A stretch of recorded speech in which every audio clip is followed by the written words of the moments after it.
Hello all, Alison here. Welcome back to Words and Pictures for a few minutes of fun.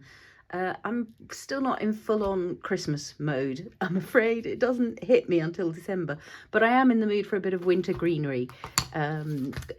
Nature will always win out. So I've got a couple of Tim Holtz stamp sets here. Winter Watercolour, 2 Winter Watercolour, and a couple of others that are greenery based. It's the sketch greenery, and I'm just going to do some simple panels which I can use as card toppers, or I could use in a journal page, or any other way really. This is just a piece of watercolor paper, not massively expensive watercolor paper. It's just out of a pad that's nearly finished now. I've just ordered a new one, but that was 100 sheets and it's lasted me about 3 years, I think. So yeah, I've cut it into 4. I think we might just work on 2 panels today. We'll see how we go. But I'm going to start with what I very often start with, which is just some inking around the edges. And I'm going to use some pumice stone and some hickory smoke just to create a soft, smoky. One of the reasons for using the watercolor paper is that you straight away get a beautiful built-in texture. So there's already something interesting going on your page. So I'm coming in from off the card. There's a whole video on inking and blending, so if you want more tips and tricks on that, please head to that. I'll try to remember to link it down below, but if not, it's the Craft Supplies deep dive, and if you search for that, that should find it. So just bringing in, and you can see how that draws the eye in to the center of the card, and also by leaving some areas uninked, specifically the center, you create a sense of light coming in. So yeah, I just cut the paper into quarters, fold in half and cut, fold in half and cut again, and it makes it about the right size for a card topper.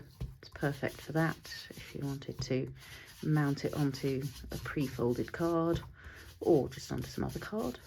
That will all work. And I'm just creating a sort of softness and a smokiness. And the reason I've got 2 greys on the mat, the pumice stone's a very warm grey, hickory smoke a slightly cooler grey. I'm going to continue with the same ink blending tool, it's fine, is that it'll just give me a little more complexity in the colours that are layered up in that sort of edging, just to give it a smoky delight.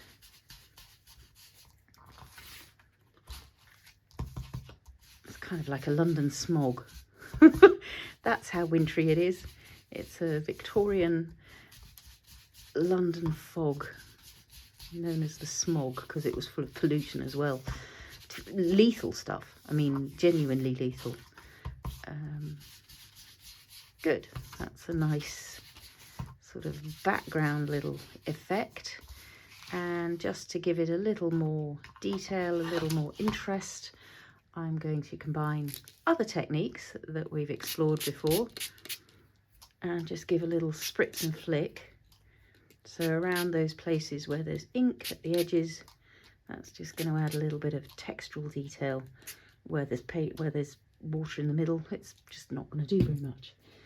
Let that sit for a second. I don't want it to do too much because I want it as a nice loose effect, but I don't want the ink running everywhere. And then just pick it up with a sheet of paper towel. So we're now combining techniques that we've explored separately, bring them together. I'm going to give these a quick little flash with the dryer, just introducing a little bit more colour to the very edge. So instead of coming onto the paper now, I'm flicking backwards from the paper. You could do this at the very end, but I just felt like that bit had lost some ink down that side. Grand. I'm going to give these a quick little dry and I'll be back for the next steps. So one final additional detail just before I go on to stamping my greenery. I'm going to smoosh a little bit of the pumice stone directly onto the mat. Use a slightly watery brush. I've just dipped that in the water jar off camera, and I'm going to mostly aiming around those framing areas, but with a little bit across the middle, add in some splatter texture. Just because, again, that gives me that textural detail that I love. Simple as. There we go. And again, quick blast with the dryer.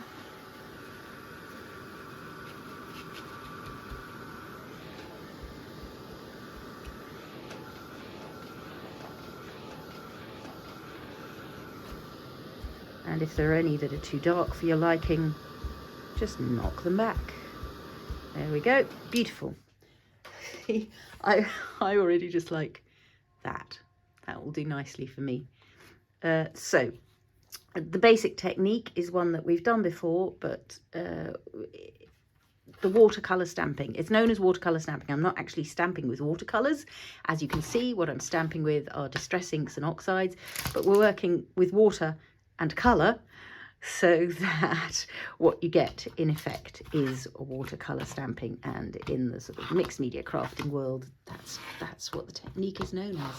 So it's a really simple technique, but there are a couple of things to bear in mind about it. So we're going to apply ink to the stamp, little spritzes of water in varying amounts, and just build up layers of greenery. One thing to bear in mind is you probably want to start with your paler colours so that you're putting those into the background. I might start with, for instance, quite a nice soft branch, this beautiful fir tree here, and I'm going to give that a little go. I've got both inks and oxides on the mat, and really for this you can use either. They'll both work, they'll both give you a nice effect. So the key with this technique is to vary the amounts of water.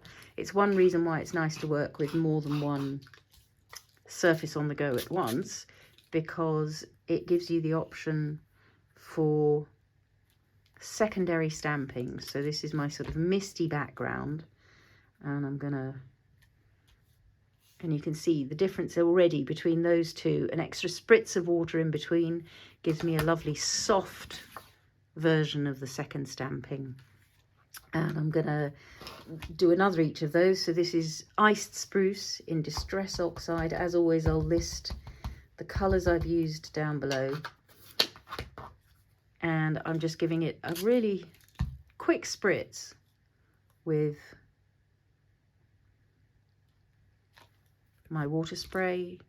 And I'm going to go, so I could go straight with a secondary stamping without spritzing again, but I sort of feel like I want a little softness there. I think I'm going to let that be that for now on the ice spruce. I might come back to it, but what I am going to do is I'm going to do that same stamp, but maybe with a touch of the Evergreen Bough ink. So this is the ink as opposed to the oxide. That's feeling quite full on to me already. So what I have got, as always, is just some spare paper sitting around so that I can check out what colour, what kind of amount of ink I've got. Well, yeah, I think I will just use the secondary stamping of that, actually. I don't think I want too much of that going on. It's quite a sort of toothpastey green. And I'm sort of basically working on a structure on this one of going up and out in that direction, on this one of going up and out in that direction. I will do one more bit of Evergreen Bough because there's no point. You want something balancing it. So here's grabbing a little stamp from the other set. That's a nice little festive one. And it was the ink, wasn't it, not the oxide. So again, what I'm going to do is I'm putting the ink on, I'm going to do a little spritz, and I'm going to get rid of some of it to start with. Look, the ends didn't really hit the water. There we go, that's activated it. I can see a little one coming in from here and a little one coming in from here. Good, so it's just given me some sort of balancing colour going through there. Then let's have a look. What do we want now? I'm trying to vaguely keep my greens in one direction and my purples in another, because what I want to use the purples for is this lovely berry stamp here. Anybody who's seen my shorts may have seen the card that I'm sort of basing this on. I think I want to do the berries next. So, and this is another technique that we have done in the past, I'm going to ink up with more than one colour. So I'm going to put on some shaded lilac across the whole stamp. And then I'm just going to add in tiny touches of maybe the Villainous Potion Oxide. So I'm just dabbing that onto a couple of the berries, trying not to get it everywhere. So just using the corner of it. And I'm going to do, yeah, I'm going to do a spritz, but that's a really light spritz. So this hopefully is going to be fairly in focus. And I'm going to make that my sort of focus in there. Oh, I love that. And I might go straight in with a secondary with a bit more water on it. Oh, in fact, maybe we want a bit of Wilted Violet into the mix. It's just a slightly different purple, slightly warmer. And that I am going to spritz to make it quite soft. So there's a sort of background, and I'm going to angle it differently so that we've got two sets of berries. Nice. In fact, I might even want another of those going up there. Yeah, beautiful. Enjoying that. So sometimes with a stamp that is a stem, you can kind of alter the angle on the stamp pad. Stamp block is now quite damp, so it's not sticking as well. So rather than have it going off at that complete curvy angle, for this one where I want to go in this direction, I'm just going to slightly straighten it on the block. So I'm altering the position of what I'm getting. So back in with some shaded lilac, back in with a bit of, it was Villainous Potion Oxide, wasn't it? Just using the corner. Can you see how it's just highlighted a few of the berries? But then on this one I am going to put in some Wilted Violet straight away as well, just to catch that. Little spritz of water, quite a light spritz, because I want, again, I want focus for these. And let's have them going off in that direction. Nice. Softening again on there, and might just add in a bit more shaded lilac just to soften that. Quite watery going that way, and then we could allow it to bend in the way that it wants to and just take a really soft stamping off up there. Very happy with that. I love how dark these berries here are, just the contrast of that with the other. So the joy of watercolor stamping is, as I was mentioning, in varying the amount of liquid that you allow, so that one really beautiful way to get a different kind of presence is to do one that isn't quite as watery. Just don't spritz it with quite as much water. I'm just looking for one that I might want to use to do this next thing. I think I'll use off here, off the Sketch Greenery. I'm going to use this one. Yeah, and I think I'm going to go in an Evergreen Bough. Just evergreen bough? No, peeled paint to add a little bit of tooth. Okay, peeled paint plus a little bit of Rustic Wilderness in the Oxide, and I'm just kind of running that up the center stem. Let's get this a little bit liquid, and I'm going to take this one off in this direction. Yeah, I mean, look at the colours on that. It's beautiful. It's beautiful. It gives you that sort of slightly more toothy green, a more earthy green. Yep, quite enjoying that. So what was it? Peeled paint onto the whole of the stamp. Don't worry about ink contamination. I mean, if you're desperately worried, then you can wipe the surface of the pad with some paper towel immediately after dabbing it. But really, I've never encountered a problem of any significance. So I think we'll put one here. Oh, that's a lovely watery one. Look at that. So now what I want is I actually want a less watery one than that. So I'm going to re-ink. Oops, not with that. Re-ink with the peeled paint. And then just a little Rustic Wilderness going up the centre again. And a light spritz from further away, so that this time what I get is a slightly more precise and elegant stamping. See the difference between those two. And if you feel like that's not quite spritzed enough, you can always add a little bit of water to soften it after the fact. I'm just tilting this so that the ink runs back to the centre of that one. I think we might want to soften this one a bit more because I love the softness of that one. So having said we were being more precise with this stamp, I love the softness. Grand. I think I might even want another of those somewhere up here, just to move that colour elsewhere. Up it goes. And that's a lovely precise stamping. Just the detail of that is really pretty. But if I want it softer, little spritz of water and just move it around.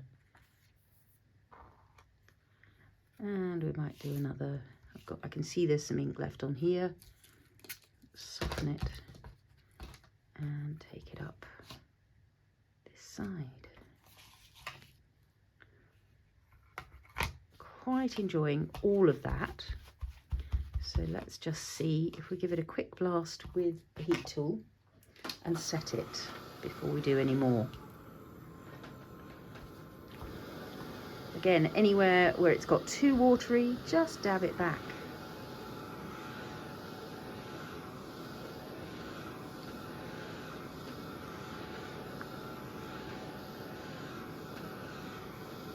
And as I'm drying that, I'm kind of glancing at the stamps and seeing what I might want to use next. There's this rather nice spidery one here with the pine cone on. And I think we might take that out for a spin.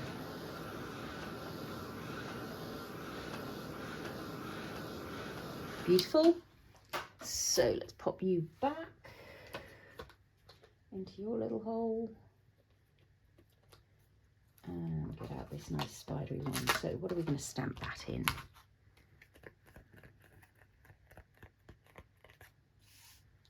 Maybe back to iced spruce, or maybe to iced spruce, the actual ink, as opposed to the oxide, and then add some touches of evergreen bough. No, peeled paint, because you seem to have, it's because they're pictures of evergreen boughs, I think, is the reason that that's happening to me. Let's have that going off in that direction. Oh, that's a beauty. Yeah, I want that one up here as well. So that was iced spruce, ink, and peeled paint, ink, and a small spritz of water. I like the life in that stamp, so that I actually want that one curling that way around those berries. Nice. And I think I might want one coming straight through the middle here. Quite strong, quite detailed, so that this watery one kind of heads into the background. So I don't want to put too much water on this one, but it's all, you know, it'll be what it'll be. Coming through like so. I love that. I love that. Okay, so on here, I'm going to do it the other way around. So I'm going to start with the peeled paint and then add some iced spruce as a kind of shadow to the lower half of the branch, and give it a little spritz and stamp off in that direction. It's a beauty. And then ice spruce, just maybe the top part of the stamp this time. Again, I sort of wish that this is less of a stem, so you're not going to get it to curve the other way, but you might be able to get it a little straighter, just so it's a slightly different angle. Let's have it coming up there. There we go. I'm actually enjoying those quite a lot, just as they are. So I'm just going to take a moment to have a look at them, see if I want to put anything else into the mix.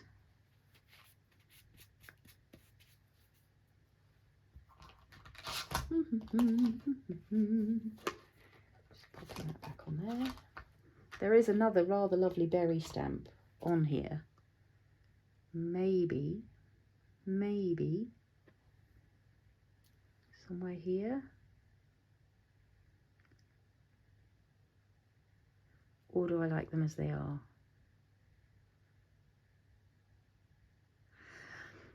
I can't decide. That's quite full on, that one. Oh, but it could be good, couldn't it? So yeah, let's risk it. Got to have adventures, haven't you? So what I'm going to aim to do with this is I'm going to aim to hit the berries with some colour, some purples, maybe even a festive berry red. Or I do love Lumberjack Plaid. Oh, it's a rare outing for the reds here. So what I'm going to aim to do, what could be even better, is maybe to do it with the watercolour pencils. Back in a sec. So here we go. I'm back with some of the Distress watercolour pencils, just because it's going to enable me to add colour exactly where I want it. I mean, for the leaves, because they're at either end, I can still pretty much go the same way I've been doing it. I can dab on, I can get that ink sort of where I want it, but I'm going to add some more detail using the pencils in any case. I think what I'm going to do is I'm going to use the peeled paint, and so I'm dipping it in water just in the jar, which just you can see allows the colour to just start coming free. I'm going to add a little bit of detail to those. I'm going to take it down the stem in the middle. Going to add some colour to the top half of that leaf, which doesn't seem to have any, onto there. And I think, well, for the berries, I sort of don't want to go too over the top red, because I know it's festive, but so I'm gonna maybe introduce some shadow, just dipping that in the water so that the colour will come. Yeah, I'm just going to use that Villainous potion to add a touch of shadow to the red berries. And because I want to sort of look at what I'm getting, I'm going to give that a spritz, and I'm going to try it on another piece of paper first off, just to see whether it's an effect I'm going to enjoy.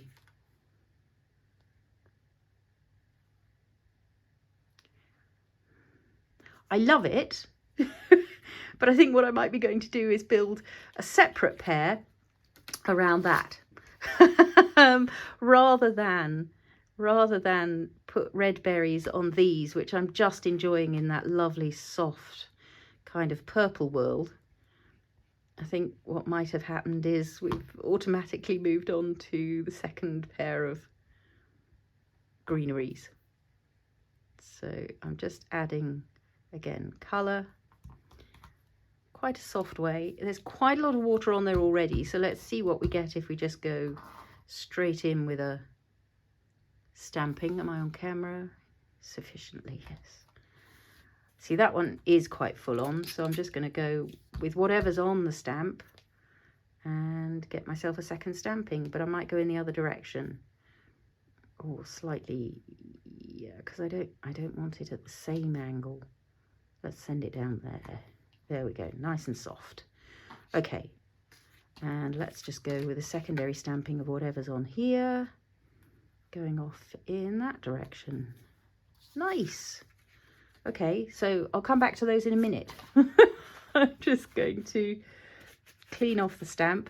Reds, as always, are much more staining than my favoured blues and greens. They will always leave pigment on the stamp, but as long as you've given it a wipe, you're going to be fine. So let's pop those to one side. I tend, when I'm using these and dipping them in water, I tend to leave them on a piece of paper towel just because it soaks up any additional colour and stops the whole desk getting in a horrendous mess as you're playing. So onto this, I feel like what we might want, I'm going to pop those there for now because yeah, I might add a little bit of pen detail to the berries in a minute over here. But what we need over here, obviously, is some greenery in the meantime. I quite like the idea of this one also as a shape in the background, maybe in, because I love the life in those leaves. I'm thinking maybe in the evergreen bough. Is that going to be too much? Oh yes, that's a lot. Where's my spare bit of stamping paper gone? I think even if I spritz that and soften it, there's still some. Yeah, I like that in its very softest form. I'm gonna just pop it on as some sort of underlying structure. There we are, quite loose, quite soft. Really background, and the degree to which it's background is the degree to which I've just dabbed it back. So let's just start with another little layer of green branches. I think I want this one around. Let's make you the background one this time. So we'll have you in a nice soft iced spruce. And what we might do is go iced spruce ink and iced spruce oxide. And just a little touch of peeled paint wandering through there so that we've got nice variation going on. Gentle spritz of water for this. Let's have it going off in that direction. And a secondary stamping doing that. Nice, let's have another of those. So iced spruce, iced spruce oxide, little touch of peeled paint just to brighten it up. Gentle spritz, and this time we'll go with this pad, this paper first. Let's have you going up there, and let's have you coming along here. So again, I'm going with that shaping. Yes, I want another of those. I like it. Iced spruce oxide, and a little touch of peeled paint. Little spritz. And we'll take one of you down here, and we'll take one of you right across the base there, because that's a good. Enjoying that very much. Now you can see on this one, I haven't got obviously the edging that I had with these, so you could see the difference between the real vintage look and something a bit more, what's commonly known as clean and simple. Keeping things less edged, but there's nothing stopping me going back in later with some more full-on edging for this one, and we'll do that just so you can see the difference. So it doesn't have to be done in advance, but because I wanted to do the spritzing and flicking, which would really sort of mess with things. So this one I'm doing peeled paint ink, and I've just dabbed on a little bit of the Evergreen Bough oxide, just for fun, really, just to see what we get. And I'm going to come in through here, and through here, and maybe up through the middle with that secondary one. I do want that a softer blue though, so I'm gonna make that Evergreen Bough. Ooh, that's a lot of ink, but a really soft Evergreen Bough, so it's into the background.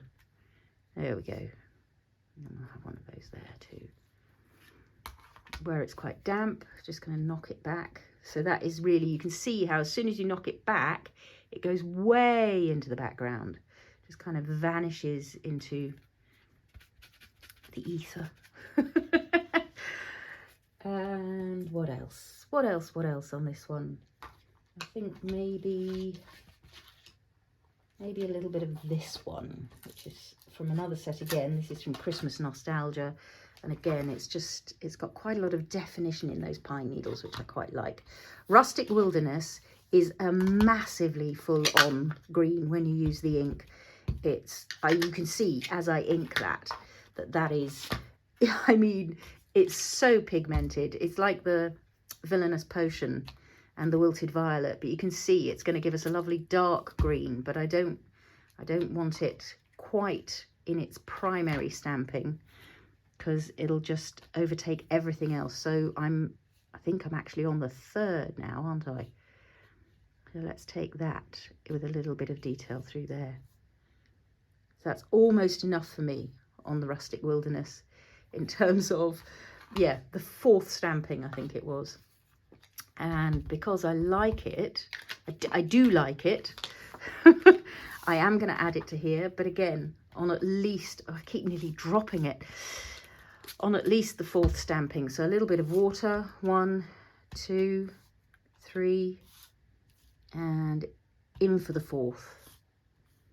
Maybe it's the third. Let's give it another go. Boom, boom, boom. Soften it. Oh, that's gone very watery. 1, 2, and the third. Yes, that's what I want. Yes. It just gives me a bit of the darks. In fact, I could probably pick up some ink off there, and that will be enough to give me a little hint of that over here. Beautiful, beautiful, beautiful. I feel like, having looked at that one again, I want to build up a little bit more greenery over here. So I said red stain, Rustic Wilderness also will hang around. Yeah, I think that what I want is this beautiful one back again. Or maybe we do stick with this and do a little bit, instead of full-on Rustic Wilderness, we'll go peeled paint and add a little bit of Rustic Wilderness, just very lightly. Again, could do that with the pencils, but I'm having fun with my inks at the moment, so I think we might want to do an off thing stamping first. Oh, see, that is beautiful. What a pity. But there will be enough of it left to show. Yes. And one coming up through the middle. Yes. So that was what? Peeled paint.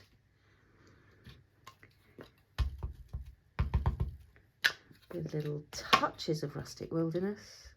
Did you see that just slide around on there? I did. Little spritz. One off grid stamping. And then we can come on and go like so. And like so.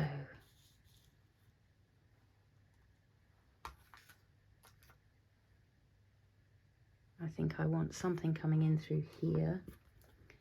So let's dry you off. Pop you back.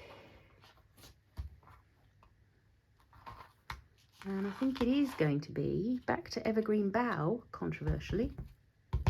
This is the Evergreen Bough ink. And then again, I'm just going to liven it up with some of the peeled paint, because Evergreen Bough just by itself rarely pleases me. I'm going to go for an off-grid stamping. Yeah, see, it's that toothpaste colour. It just doesn't make me happy. So I'm going to go over it with the peeled paint. Soften again. There will be a little bit of Evergreen Bough on there, so whatever turns up, turns up.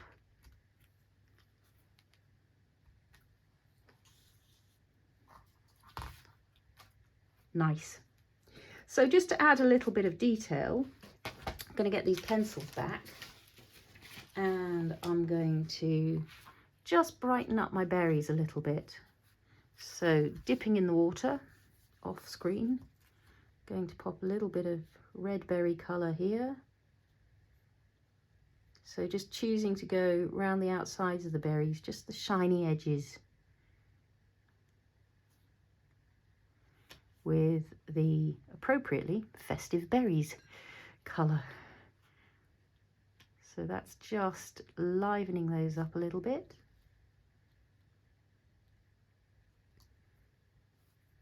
And then what I might do is grab a neutral. What have we got around? Let's grab...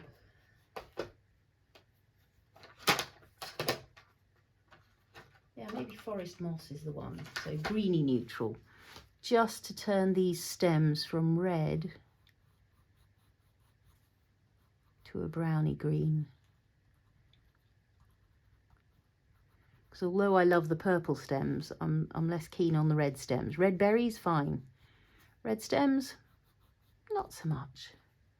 In fact, maybe it would be better with the Rustic Wilderness, because that's going to, yeah. There we are. So I'm just going over those stems just to create a little more greenery in there. It's not very sharp at the moment, my Rustic Wilderness one, you can see, but it's fine. I'm getting an impression is all I'm really after at this point. I'm not. And I hope you can see how that sort of just gives you a bit more definition on those berries. I might go in with the Lumberjack Plaid just to create shadow around the lower side.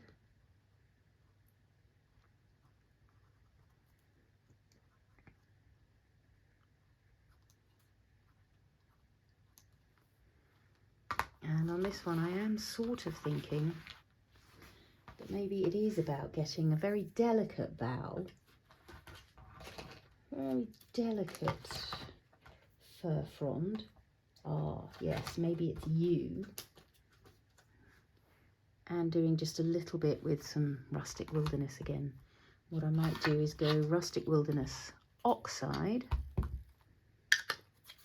and then just a little dab of Rustic Wilderness ink.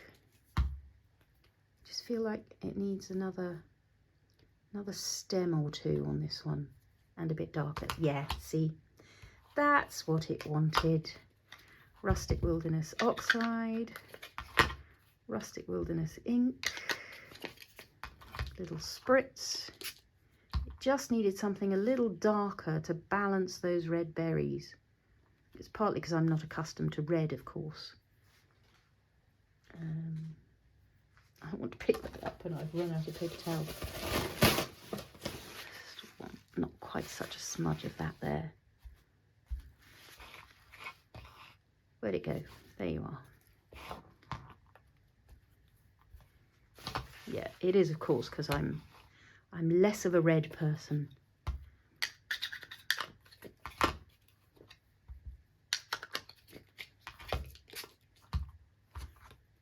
And in here,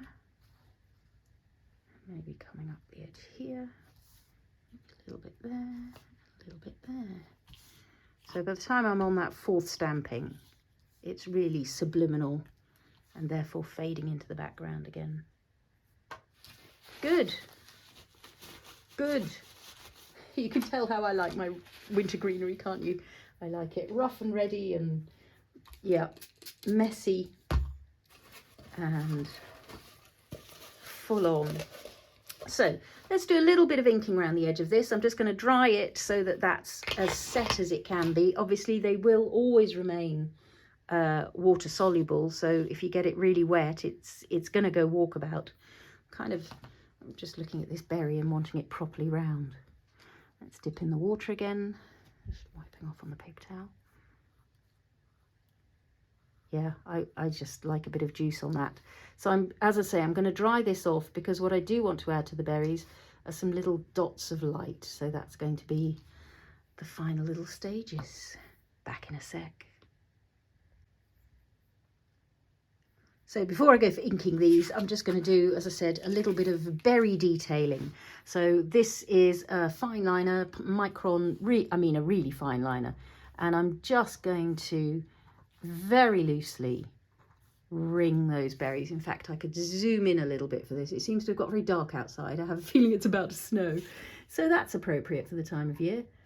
I'm just giving them a little bit of vague definition, but I'm keeping it very loose. I'm sort of deliberately trying not to go right round the berries themselves.